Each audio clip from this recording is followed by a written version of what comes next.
David's the 2022 winner of the ICMDA Dignity and Right to Health Award, which features people demonstrating excellence in leadership, excellence in innovation, and excellence in providing care to marginalised people within a Christian framework. So I think we can all agree that David demonstrates these qualities in a way that is a challenge and an inspiration to us.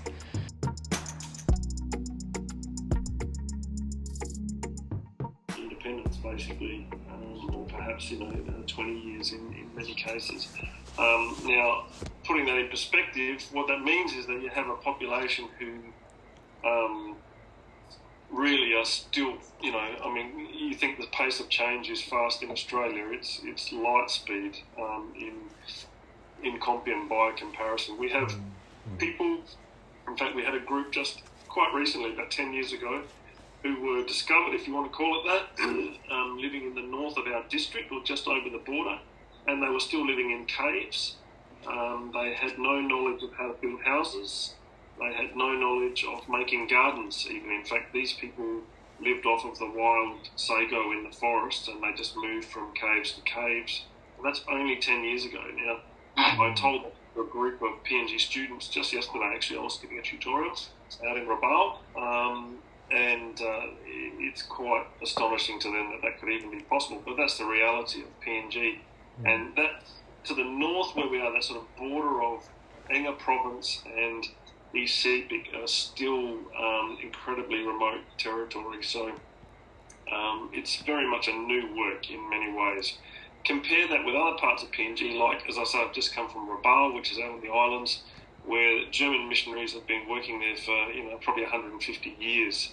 So very different levels of exposure, and therefore very different sort of population that you're working with. This is heading out slightly more to the north, a bit further out toward the Sepik, and not quite as far as in Guganak, but getting out towards Ungarum.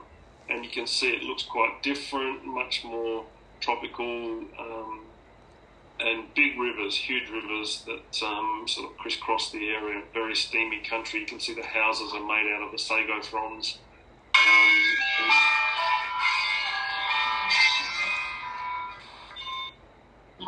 That wasn't me. That's all I can say. Okay, now this is, not for the camera. This is pretty normal in the areas to which we have to patrol. Still, very many people living traditional sort of lifestyle, working their way in the forest, digging, cutting down the trees, making gardens. Not much in the way of clothing, certainly nothing in the way of schooling, and very little in the way of anything that might resemble the modern world.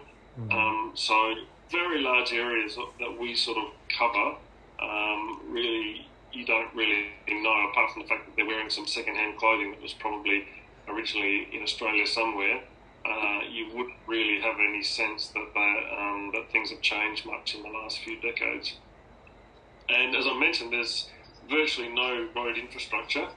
And so to get any kind of development into these places, it's got to be carried very often.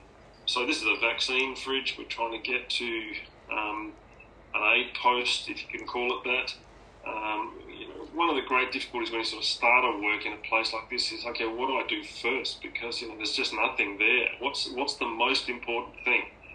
And I'm sure there's no right answer to that question, but we tried to sort of prioritise getting maybe a vaccine fridge, which had to be solar powered, into an area, some light maybe, a water tank, those sorts of basic priorities, and move upwards. So solar fridges we've put a lot of effort into, but they've got to be carried, and this is up and down the mountains by these strong guys.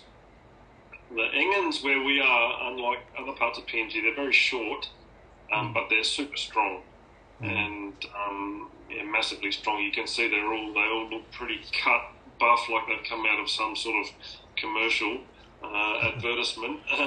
And needless to say, we don't see much in the way of diabetes or hypertension. This is the ambulance service at our hospital. It's still very much like this. We do have a couple of roads at Compiègne, but for the most part there are no roads to the north of us. So if you get sick, then the relatives have to make a bamboo stretcher like this one and decide whether they're going to carry you in. And obviously you can't do that with just two guys because it's too far. There'll be a team of people and they'll sort of rotate through that. And sometimes they might walk for a day, sometimes it might even be a couple of days before they actually get to either to us or to somewhere where there's an airstrip, and then be able to fly someone in from there if we can get an airplane. Again, because it's such a new work and the area is so vast, of course we don't have the finance to go around building aid posts in all of these places, and so usually the community always is crying out to us saying, look, can you give us something? And sometimes, most of the time I have to say the answer is no, but if we decide we can perhaps put a staff member in a particular place, then the community will have to build some sort of an aid post. And this is typically, what they do in Inga. You can see it's just made of kunai, which is a kind of grass, and thatched bamboo. It'll be dirt on the floor. There'll be continuous dust from the white ants that are eating the thing slowly to pieces. But that's the best we can do at the start, usually, in these places. And needless to say, I don't need to tell you that there's a huge amount of infectious diseases of all kinds. This is cerebral malaria, but you name it, it's there. And I have to say, this was one of the great frustrations. I mean, I don't want to get into a sermon about it, but it was enormously frustrating for us during the COVID epidemic because what we were trying to say to the government was, yes, we're not in denial that COVID's a disease that needs to be taken seriously, but there are just so many other infectious diseases, non-infectious diseases, health problems in PNG. We just have to find a way to keep them in balance. So, for example, we're just, in fact, in Rabaul yesterday, they were just telling me they've just had another measles outbreak, and the last measles outbreak we had in PNG, there were 70,000 cases and more than 400 deaths. In fact, it had a higher mortality than the COVID outbreak, but our vaccination rates are less than 30%. So just, trying to sort of hold everything in balance all at once, that's a difficult sell, and of course some diseases seem to get more media attention than others. Okay, so this is a picture of PNG by its districts. It's a little bit old, but it's the information is still fairly accurate. So PNG has 89 districts. The average population is close to 100,000 people now in each district. So we're getting towards 9 million people now in PNG. And this was just done with the help of a med student some years ago, and we just said, look, if we know that there's at least one doctor in your district, then we'll give you a blue. And it can be a doctor of any kind. It can be someone who's just fallen out of medical school and happens to be working in that district. No matter where it is, then you get blue. If there's nothing, then you get red. Now, John will immediately recognise that some of this has now changed, but it's roughly still true. So if we take his province, for example, there's about to be 4 districts, but this is Western Province here.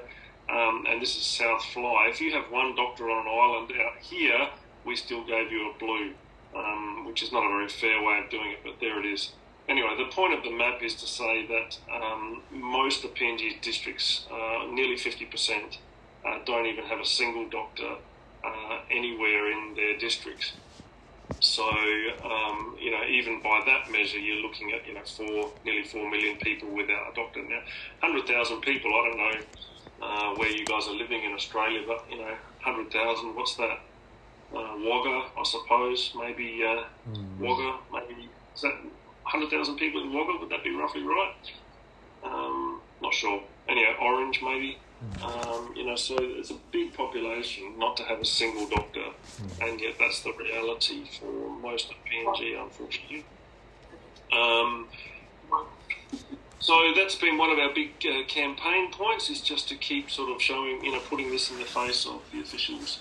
Now, our journey started in Compium, which is one of those districts that had not ever had a doctor full-time. when we got there. I think there had been actually one person who came for a short time, but didn't stay very long. And it really was a health centre. This is the building. That's the ward. There was a small generator that ran for 3 hours a day, and we used to use kerosene lanterns after that when we first started. So it was pretty basic. We had one staff house. There was no laboratory of any kind. There was no X-ray. There was a room that had a single light hanging from the ceiling. That was our operating theatre. So it was pretty primitive at the beginning. And that's the other one on the other side that had kept all the medicines in there. There was one room that was used for administration. There were no phones. We had HF radio for communications, and we had one vehicle. So you can see the power lines. So it kind of looks developed, and that tells you something about PNG. The power lines were put in during the colonial administration, and you'll see this all over PNG. You know, that there are signs of infrastructure. It looks as though it kind of used to function, but very often it's not gone forwards, it's gone backwards. And we haven't had power in our district, well, for the 20 years that we've been there. So it used to be the case, but no longer, and so we've had to build it from scratch. Now, in our case, our situation was a little bit different to some of the missions. More than 50%, or around about 50% of all of the rural health centres are run by churches of one kind or another. Some of them were set up by the missions. In other cases, they were run by the government, and the government asked the churches to take over, which was the case in our situation. So we took it over, if you like, from the government in 1997. This is Compium as it is today, and you can see there's a little bit more there now than there was. You can see it's on a plateau. It's actually a really beautiful part of the world. I think there's a video here. There we go. And you can see there's an airstrip. But one thing you'll notice is that there's actually not a lot of buildings around apart from the hospital. And the first thing everyone asks me is, well, how many people live in Compium? And the answer is, well, we actually don't know. No one really knows. And that's because there's never really been a census in the sense that you would understand a census. People kind of just make up the numbers, to be honest. People don't actually walk out into the forest. And the reason is that people don't congregate in our part of the world anyway. They don't congregate in towns like, you know, say a Devonport or Mount Gambier or somewhere like that. They're spread out all over the forests, and they have their own patch of garden, and they're living in a subsistence lifestyle out of the forest. And so that makes getting health services to them, you know, incredibly challenging because they're not concentrated in a population. You've got to get to them.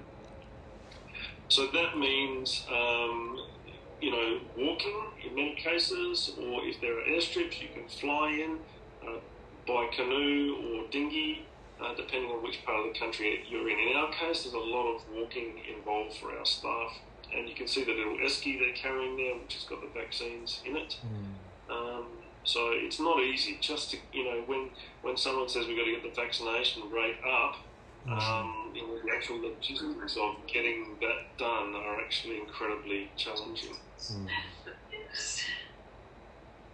Okay, so we do have some airstrips. We work very, very closely with MAF. They're very, you know, important partners to us. We now actually do the language training in Compium for the new MAF staff, which has been a blessing. So this is an example of, you know, some of the airstrips. For those of you that like flying light aircraft, this particular airstrip has got a 12-degree incline, so that is steep in any man's language.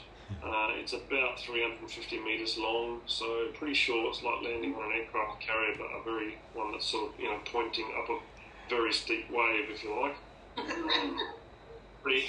Pretty challenging for those pilots, and we have a lot of admiration for them. So patrolling and getting out to people is a very big part of running a district hospital, and not something that, you know, people overseas understand. You have to decide how much time will I spend in this particular place, and keeping in mind I've got to try and build it up, and I've got to build staff houses and get the administration happening, but at the same time there's all these people a long way away, and somehow we've got to get some level of care to them as well. So, and that's, again, there's not one of those things that's got a right answer and a wrong answer to it. It's just one of those challenges. I'm sure John knows this very, very well. Just, okay, how much time will I spend in my hospital? How much time will I spend getting out? Here's Dr. Williams. She's taken over from me at Compium as the medical superintendent, out on one of our patrols in East Sepik province, and just using a handheld ultrasound machine there to do some pregnancy screening and stuff. So early on, I didn't say that we came nominally under the Baptist Church. I say nominally because there was a Baptist mission, the Australian Baptist Missionary Society, that was heavily involved in PNG. But when we came, this was around 2000, they were in the process of leaving. They decided they were going to localise their, the church had now sort of grown enough that they didn't need to be there. So when we came and expressed an interest in staying, they said, well, that's fine, but you won't be under ABMS. You've got to sort of work it out with the local church. So it was a very unorthodox sort of arrangement. Now, that became incredibly important because we had 3 hospitals. The Baptist Union had 3 hospitals, and we knew that we were the only ones that had a doctor at Compium. The other 2, which were bigger than us, had no doctors. And of course, the local church, the local people were saying, well, can you get more missionaries like you for the other doctors? And I knew that there weren't going to be. That was very unlikely to happen. So we had this dilemma from the start of what's going to happen when I go. Who are the doctors that are going to take over from us? And how do we get particularly Papua New Guinean doctors involved in this sort of work? So early on, we started working with students, a lot of overseas students, but also Papua New Guinean students, and trying to find out what they were thinking. Were they interested in rural medicine? If not, what were they planning on doing? And just getting inside the mind, I suppose, the mind of medical training in PNG, and finding out which direction it was heading in, and whether we could influence it in some way to help rural people in PNG. I should say that more than 85% of the population in PNG live in rural places, and 15% live in the cities. So that's the complete inverse of Australia, where of course you've got 13% living in rural and remote communities, and 87% living in the cities. So it's a big problem for us. So these are medical students that we take out on patrol, and you can see they're weighing some children here, or one child somewhere in that shawl, and learning to vaccinate and just generally getting out bush. So that became a big part of what we did in Compium, was just the student work. That's my daughter, one of my daughters on the left, and you've got some other medical students, and we got them out bush, and we got them doing everything that a rural doctor gets involved in, which is pretty much everything. So whether it meant painting the health centre, or trying to fix the fridge, or being involved in operations, or taking x-rays, all of those things we got our students doing. And for many, like this girl holding the paintbrush here, it was the first time she'd ever held a paintbrush in her life, if you can believe that. And that's the case for most of these experiences that they have, that it's just completely new. And in the same way that I was shocked, for example, about the people living in the caves, these kids who come from the elite families of PNG, usually in Port Moresby, are completely shocked, usually, to find out what's going on in rural PNG. So it's an enormously important exposure for them. And that, one thing and another, that led to me getting more involved in the teaching of students. And in 2008, we eventually started a training program for rural doctors in PNG. So in Australia, you have your general practice pathways of one form or another. In PNG, there was no such thing.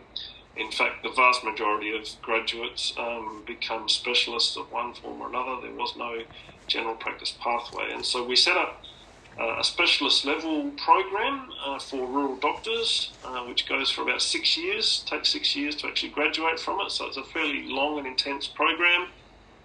And they learn surgery and anaesthesia and all sorts of stuff. And this on the left there, that's a management and leadership training course that we run for them, where they learn a bit about finance and all sorts of other stuff. And then I spend quite a bit of time visiting them all around the country. In fact, that's where I've just come from yesterday. I've got 4 students out in East New Britain,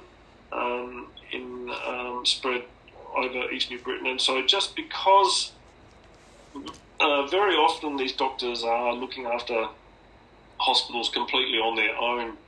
I have one guy who's out on Missima Island, which is right out in the Coral Sea. It's about a 14-hour dinghy ride from Alatau, for those of you who know Alatau.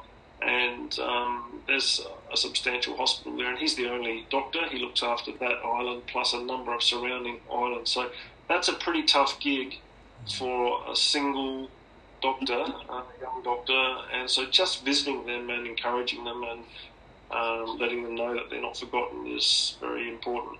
So the photo at the bottom was going out to a place called Brown, which is a big Lutheran hospital out of Finschhafen. For those who know where Finschhafen is, it's kind of in the eastern part of the country, about 3 or 4 hours dinghy ride from Ley.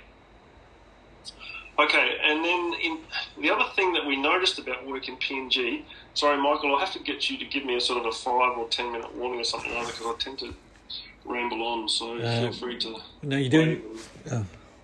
hold on. Anyway... so you're doing well, David. It's just 8:30 now, so yeah, please go on for another 10 minutes or so, 10, 15 minutes, then we'll take questions. Okay. The other thing we really noticed about work in PNG was that what rural work was happening was very disconnected. So, what one particular mission, let's say the Lutherans were doing in their part of the world, had no connection with what the Baptists were doing in Telefoman, which had no connection with what the United Church was doing in Gulf Province, and we really had almost nothing to do with one another. Now that was because the churches had their own networks overseas, but of course once those missionary networks die off, if there's a PNG doctor who does slot into that job, what connection will they have? They won't have the connections overseas, and so we saw it was incredibly important for these rural doctors to be able to have some network to get together.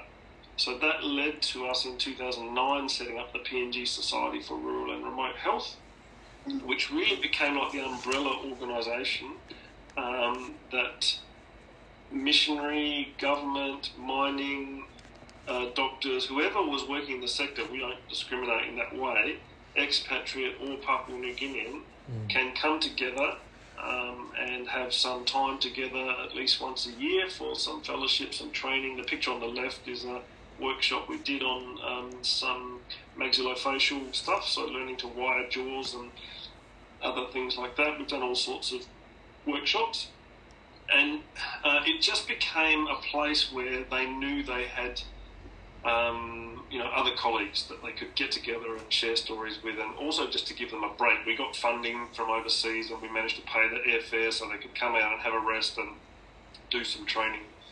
So, but also very importantly, that body became very important for advocacy, because there are people, from overseas, donors, other governments who are wanting to know about what was going on in rural health. But who did they ask? Who did they talk to when they had a question on that subject? They would go to someone in the Ministry of Health in Port Moresby, who usually knew absolutely nothing about what was going on in rural health in PNG. And so the society became sort of the go-to point for journalists or government agencies or whatever people to actually start to ask about what's actually going on in these places, and that was incredibly important for raising awareness about rural health in general. So that's been going since 2009. I was heading that up for about 9 years, and I've now handed it over to some very capable Papua New Guineans who are really very dynamic, and it's really going on from strength to strength there. All right, now my lovely wife Karina is an occupational therapist by training, and she did do some of that for some years in Compiègne, but as our children got to be school age, we faced this dilemma about, how do we do this? Because there was no school in Compiègne that I mean, there was a local community school that was in language, but it was very, very poor, and very often the teachers were not present. So she had to start doing homeschooling for our kids. And through one thing and another, that led to her setting up a small school, not only for our kids, but also for half a dozen children of staff, which then grew to become quite a large sort of international school, which now has about 60 kids in it, and it goes from kindergarten to grade 12. And that was something that we had absolutely it was not even on the radar when we came to PNG. It just kind of happened. I won't tell you the long story, a painful story, and something that involved a lot of sacrifice on their part, and a lot of just the sense that, what am I doing? I wasn't trained for this. And, is this really what God has for me? And yet, I can say that it became obvious over the years that the school was as important as any part of the hospital to making sure that things continued, because of course when we got highly educated people slowly joining us, accountants, doctors, senior nurses, of course they want their children to have educational opportunities, and they're not going to stay in a really remote place when their children can't join them because there's no educational opportunities. So in terms of actually continuing the hospital and enabling it to continue to function, the school became a piece of the puzzle that we didn't see, we didn't understand it at the time, but now it's really obvious. And in fact, I was presenting to some doctors yesterday and who raised this very point. That, we know that there are Papua New Guinea doctors that want to go to rural places, but the first thing they say is, what about schooling for my kids? So it's a real issue, and this was kind of part of our journey. And our children all went to school there.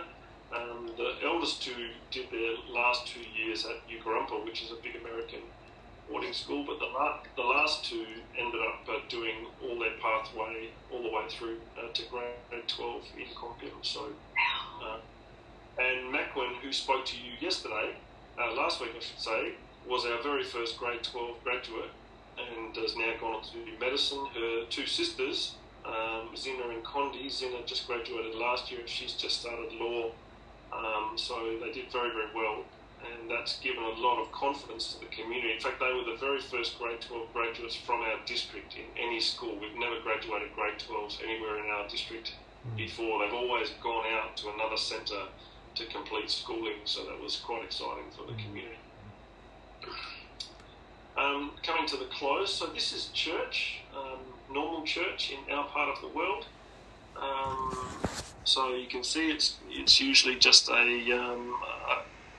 well, it varies. Some of the nowadays people seem to think that having roofing line on the church is somehow more spiritual, I suppose, than having grass on the roof. I'm not quite sure whether that's wise or not, but there you go. But certainly, uniformly, we all sit on the floor, on the concrete in our case in Compium, which is not all that comfortable. And church is very well attended for the most part. I'm not sure what it's like all over the country, but generally speaking, PNG is a highly Christianised country. But I put this sign up. This is from a hotel not too far from us, and I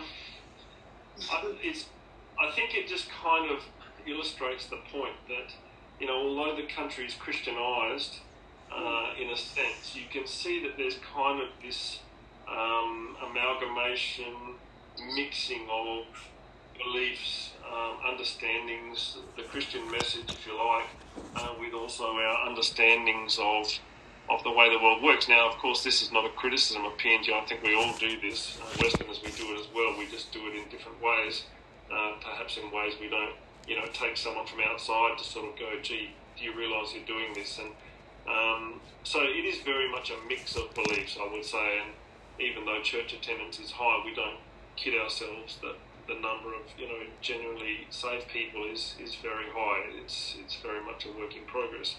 Having said that, PNG really has known times of revival, of the kind that we read about in in Wales and New England, some of these great revivals that really, changed Western culture. And PNG had its own revivals back in the 1970s. And this particular photo represents one of the legacies of that. It's a prayer place, and these prayer places sprung up all across, this very violent part of the country, all through that time. It really was a radically culture-shaping event. Many, many things that were embedded in the culture they just threw out and said, no, we're not doing that anymore because, we've got a new way. So I'm just putting that there because, I suppose one of the features of life is that sometimes we tend to focus on the negatives, and there are a lot of negatives in PNG. There's a lot of corruption and a lot of people in church that probably, are not God's people, but we kind of, you can sort of tend to sort of lapse into sadness and even cynicism, which is a big mistake, because God's Spirit is always present, and just when you sort of think that things are pretty black, He's always able to, to do what He does and has always done throughout history, and that is to breathe with His Spirit when He sees the time is fit, and then things can happen that really are quite astonishing. So I always keep this sort of photo, when I'm tempted to get a bit down on the situations and the problems that we're facing, so that I'm encouraged to know that God's still present. So I think this is the second to last slide. This is, I'm sure many of you may recognise this painting. It's a famous Rembrandt of the prodigal son, and in a way it kind of, I suppose when we think about the ministry that we're involved in and what is it that we're doing here, we sort of see it in this vein that God is constantly, I suppose, reaching out to people and trying to show something of Himself to people who are in darkness, show them something of His love and grace, and He regards them, even these people in the caves, even these people that are completely uneducated, whoever they are, He has compassion for them. And so the setting up of health services where there were none, the school ministry, we see it all through that prism of this is just one of the evidences of God, bringing His light into dark spaces and calling people to Himself. So this particular poem, again, some of you may recognise it, this is the last slide, was extremely important to us. In fact, I wouldn't say it was given to me. In fact, I found it somewhere on the floor in someone's house just before we left to go to PNG. And I didn't know it at the time, but it's actually a well-known poem some decades ago. It's written by a woman by the name of Minnie Louise Haskins, who was not a poet of any renown. She wrote an obscure book of poetry somewhere in the beginning of the 20th century, but it found its way into the hands of the Queen, the consort. This is the wife of King George VI during the time of the early part of the Second World War. And she gave this poem to her husband, the king, and he read this particular passage to the British people at the start of the Second World War, during the Blitz, I think.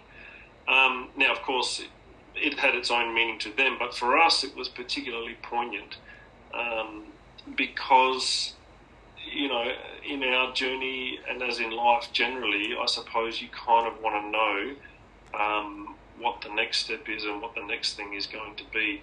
And I'm sure you've all read the words there for yourself, and I don't need to repeat them. But it's a much longer poem than this. I encourage you to look it up. But it was very important to us because I think it said that we don't really need to know what's too far in advance.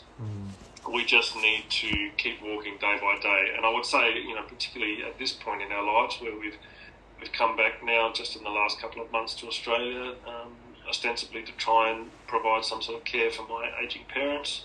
Not exactly sure how that's going to go and not sure what comes after that. This particular poem has continued to be important to us. So yeah, I'll leave that with you, and hopefully I haven't gone over time, and happy to take any questions. I'm sure there's a lot more I could have said, but yeah. I tend to waffle on, Michael. So you cut me off now. Okay, David, thank you for an excellent introduction to the life and times of people working and living in in Papua New Guinea. David's the 2022 winner of the ICMDA Dignity and Right to Health Award, which features people demonstrating excellence in leadership, excellence in innovation, and excellence in providing care to marginalised people within a Christian framework. So I think we can all agree that David demonstrates these qualities in a way that is a challenge and an inspiration to us.